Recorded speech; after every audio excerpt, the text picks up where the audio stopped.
Ayer estuvo el diablo aquí.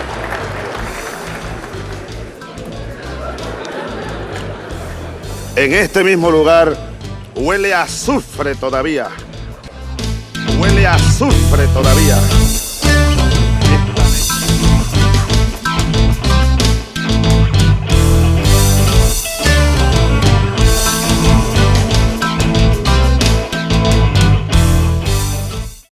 Bueno, bienvenidos y bienvenidas a este segundo podcast de hueleazufre.com. Se nos retrasó un poco este segundo podcast porque hemos estado viajando. Llegamos ayer de Colombia, donde estuvimos acompañando varias actividades en la ciudad de Bogotá, actividades que estaremos reseñando en siguientes podcasts o también a través de nuestro canal de YouTube o incluso en nuestra página web que les invitamos a visitar, igual que nuestra cuenta en X que les invitamos a seguir y cuyos vínculos vamos a poner aquí abajo de este podcast en YouTube. Esta semana ha sido una semana muy movida. Llegamos corriendo de Bogotá para participar en el referéndum histórico que se realizó el día de ayer en Caracas. Votamos cerca de las 4 de la tarde, ya casi en el límite de lo que sería la hora formal, pero realmente las votaciones en este referéndum se extendieron hasta la noche, dado que en algunos centros de votación había aún filas de gente esperando votar y la legislación venezolana pues establece que los centros de votación no deben cerrar mientras haya personas a la espera de ejercer su derecho al voto, muy diferente de otros países como Colombia, donde la hora de cierre es la hora de cierre, indiferentemente de que algunas personas queden excluidas de ese derecho a votar.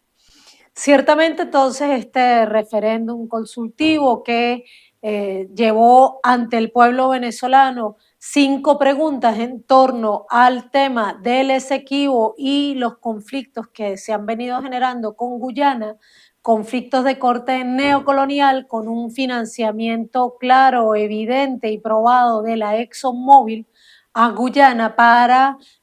procurar un robo de los recursos que se encuentran en una zona en litigio y que, bueno, esos recursos no pueden ser explotados hasta que ese conflicto sea resuelto. Lo cierto es que participaron finalmente más de 10 millones y medio de venezolanos y venezolanas. El triunfo del sí fue abrumador. Más del 95% de los y las votantes dijeron que sí a estas preguntas, siendo la ganadora de todas, es decir, la pregunta que recibió más votación, la número 2, que dice: ¿apoya usted el Acuerdo de Ginebra de 1966 como el único instrumento jurídico válido para alcanzar una solución práctica y satisfactoria para Venezuela y Guyana en torno a la controversia sobre el territorio de la Guyana Esequiba? Esta pregunta logró el 98,11% de las votaciones a favor del sí. Entonces, lo que podemos concluir brevemente es que, muy al contrario de lo que han planteado hoy los medios de comunicación, esas llamados medios de comunicación, pero que en realidad son grandes carteles mediáticos que tratan de manipular a la opinión pública internacional y, por supuesto, siempre satanizar a Venezuela, pues muy contrario a lo que ellos están diciendo hoy, que es que ahora Venezuela está azuzando el conflicto, que es Venezuela la que pretende robar territorio a Guyana, que hay una pretensión de llevar esto hasta un conflicto militar. Pues muy contrario a eso, esta pregunta va encaminada a hablar de una solución pacífica, y lo dice textualmente: una solución práctica y satisfactoria para Venezuela y Guyana. Es más que evidente que esa pregunta, el tono en el que se realiza la pregunta, no invita a la guerra, sino que invita al diálogo y a la paz. Y ese ha sido el tenor de la revolución bolivariana, y ese es el tenor también de este referéndum consultivo que Guyana, por cierto, trató de impedir, solicitando a la Corte Internacional de Justicia que tomara una medida sumamente injerencista, que era suspender este referéndum, pero obviamente la Corte Internacional de Justicia no tenía ninguna potestad para tomar dicha medida, y entonces desestimó, digamos, esta solicitud de Guyana. Lo cierto es que este ha sido un triunfo no solo de la revolución bolivariana, porque hay que decir que muchos sectores de la oposición venezolana también llamaron a votar, ha sido un triunfo del pueblo venezolano contra las pretensiones de las transnacionales de seguir apoderándose por la buena o por la mala de los recursos con los que cuentan los países de nuestra América y en este caso los recursos petroleros de Venezuela, que como ya sabemos poseen las reservas petroleras probadas más grandes del mundo. Así que no estamos hablando de cualquier interés, no estamos hablando de cualquier transnacional que es la que está financiando al gobierno de Guyana, que es la ExxonMobil, una de las petroleras más grandes del mundo, y ante este respaldo popular a el gobierno bolivariano y las medidas que está tomando para la defensa de la integridad territorial venezolana, pues ya el gobierno de Guyana ha entonces comenzado a pedir la intermediación de terceros países para ahora sí, después de tener meses realizando acciones muy agresivas, dando declaraciones francamente ofensivas, incluso izando por la mala la bandera de Guyana en los límites que Venezuela está disputando con Guyana. Nosotros hace mucho tiempo que veníamos denunciando, desde hace ya unos 3 años atrás, cómo Google desapareció prácticamente, es decir, con ese juego de algoritmos, el mapa completo de Venezuela con su territorio Esequibo. Hace ya muchísimo tiempo que Google posicionó el mapa de Venezuela sin el territorio Esequibo. Incluso vimos en algún momento, y lo denunciamos hace ya cerca de un año, cómo el propio Juan Guaidó en algunos de sus videos utilizaba ya el mapa de Venezuela sin el Esequibo, porque la verdad es que ese territorio Esequibo también ha entrado en las negociaciones que algunos sectores de la oposición venezolana han hecho para pedir apoyo internacional, sobre todo, por supuesto, de los países del norte global, a sus pretensiones de establecer gobiernos de facto o tan ficticios como el pretendido gobierno interino de Juan Guaidó, que nunca logró tener poder ni siquiera para colocar una multa de tránsito en ninguna de las ciudades del país. Para solicitar ese apoyo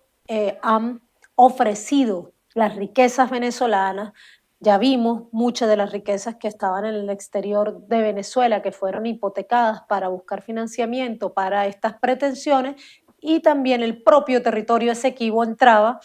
entre las monedas de cambio que ese sector de oposición estaba pretendiendo entregar. Y por eso entonces, como decíamos, ya Google daba por hecho que Venezuela es un territorio que tenía una forma sumamente diferente, un mapa sumamente diferente, porque no contemplaba el territorio Esequibo.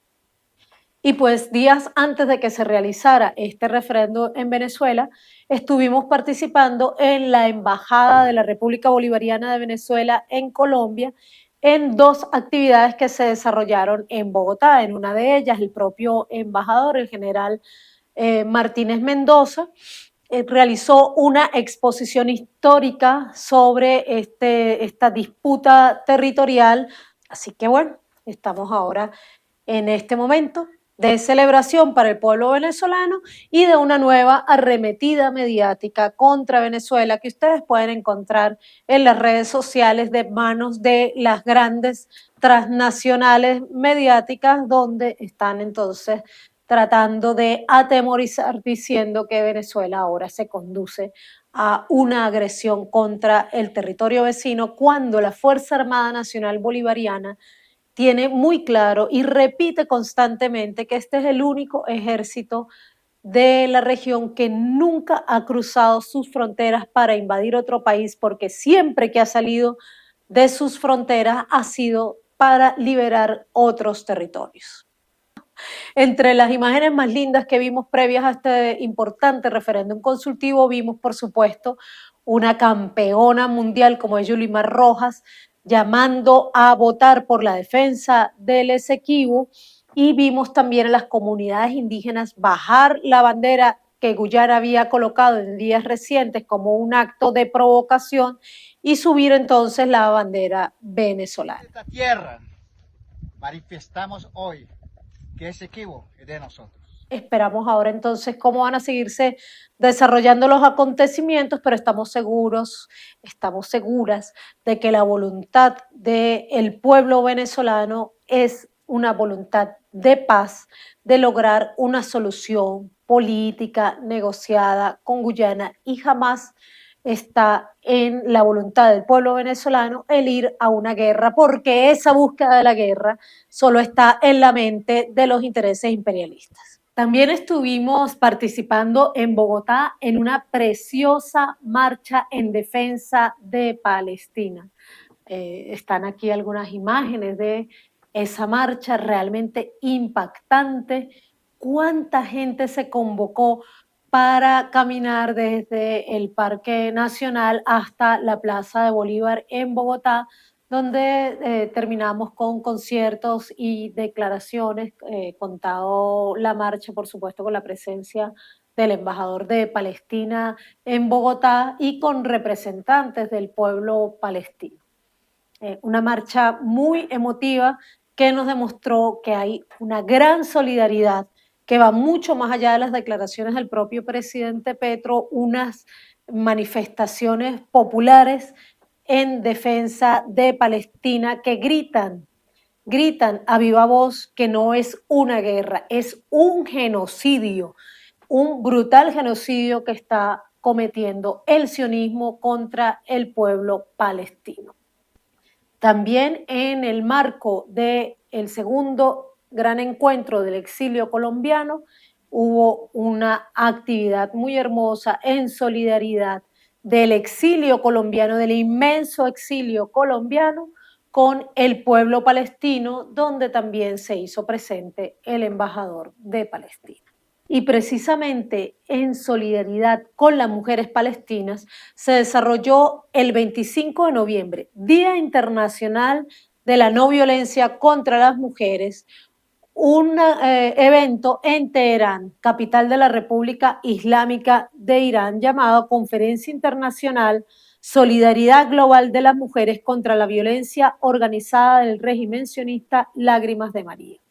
Aquí se reunieron varias mujeres del mundo a rechazar esta violencia sionista contra las mujeres en Palestina. Y eso habíamos planteado también en el podcast anterior, cómo ya más de 4.500 mujeres han sido asesinadas en Palestina y hay 7.000 personas desaparecidas, entre las cuales también hay un número no determinado de mujeres, así que las víctimas pueden ser aún más. Y el mundo calla. Y el feminismo liberal, ese feminismo que promueve levantamientos en los países no subordinados a los Estados Unidos en pro de una supuesta defensa de los derechos de las mujeres, finalmente aquí, ante el genocidio del pueblo palestino, ante 4.500 mujeres que han sido asesinadas por el hecho de ser mujeres, porque tras todo esto está la decisión del Estado sionista de Israel de exterminar al pueblo palestino, pues allí entonces estas organizaciones mundiales que pretenden, que dicen defender los derechos de las mujeres, pero que realmente defienden unas ideologías liberales que representan a los intereses imperialistas y por supuesto al norte global, entonces callan y no denuncian este feminicidio, esta brutalidad que continúa cometiendo el Estado sionista de Israel contra el pueblo palestino y en este caso entonces contra las mujeres. Solidaridad con las mujeres palestinas y por eso queremos insistir que las mujeres palestinas, los hombres palestinos, los niños y niñas palestinas son en este momento la vanguardia de la lucha por la vida de la humanidad. Palestina está levantando las banderas de la dignidad humana. Por eso insistimos en la necesidad de apoyar firmemente al pueblo palestino en este momento en que está siendo víctima de un genocidio por parte de una potencia ocupante. cosa que parece que a muchos analistas y muchas analistas se les olvida cuando pretenden invocar el derecho de Israel a la defensa cuando este es una potencia ocupante. Aún así, el pueblo palestino sigue resistiendo. La tregua dio un pequeño y efímero alivio al pueblo palestino, pero una vez terminada esa tregua, el genocidio ha continuado. Incluso durante la tregua, Israel, el Estado sionista de Israel, violó la tregua y aún en medio de esa tregua continuó asesinando a palestinos y a palestinas, ya no solo en Gaza, sino también en Cisjordania. Así que les invitamos a seguir apoyando esta justa lucha del pueblo palestino. Bueno, entonces nos despedimos ya de este segundo podcast que realizamos hoy desde la Universidad Internacional de las Comunicaciones en Caracas, Venezuela, donde estamos participando en el segundo Congreso Internacional de Comunicación. Así que les invitamos a seguirnos acompañando y a seguirnos, como ya les dijimos, a través de nuestro canal de YouTube. Les invitamos a suscribirse en nuestro canal de YouTube aquí abajo, darle a la campanita para que reciban las notificaciones cuando tengamos algún estreno, suscribirse también a nuestra cuenta en X, que también está colocada aquí abajo, y por supuesto a leer nuestra página web, que también estará colocada la dirección aquí abajo, donde encontrarán muy interesantes artículos de comunicación contrahegemónica. Recuerden que Huele a Azufre es comunicación contrahegemónica para construir la paz. Muchísimas gracias por acompañarnos y reciban un fuerte abrazo. Soy María Fernanda Barreto, escritora colombo-venezolana, directora de la plataforma comunicacional hueleazufre.com.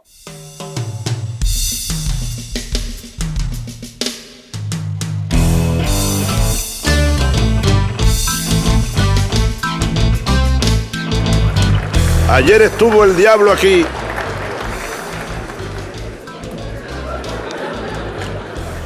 En este mismo lugar huele a azufre todavía. Huele a azufre todavía.